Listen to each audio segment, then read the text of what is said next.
Chittagong city কর্পোরেশনের mayor doctor শাহাদাত হোসেনের আন্তরিক সহযোগিতায় উত্তর কাট্টলী ইনার গাজী জামে মসজিদে স্থাপন করা হয়েছে একটি গভীর নলকূপ। আজ জুমার নামাজ শেষে বিশেষ দোয়া ও মোনাজাতের মাধ্যমে এই ডিপ টিউবওয়েলটি আনুষ্ঠানিক উদ্বোধন করা হয়।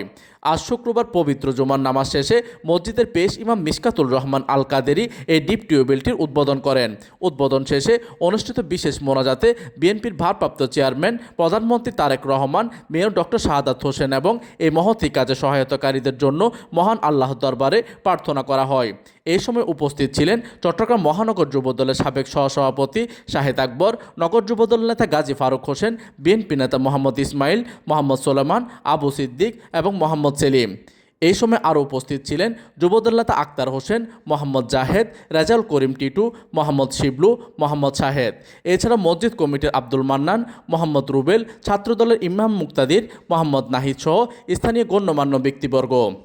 প্রতিনিধির তথ্য ও পাঠানো চিত্রে ডেস্ক নিউজ, দিগন্তের বার্তা 24, চট্টগ্রাম।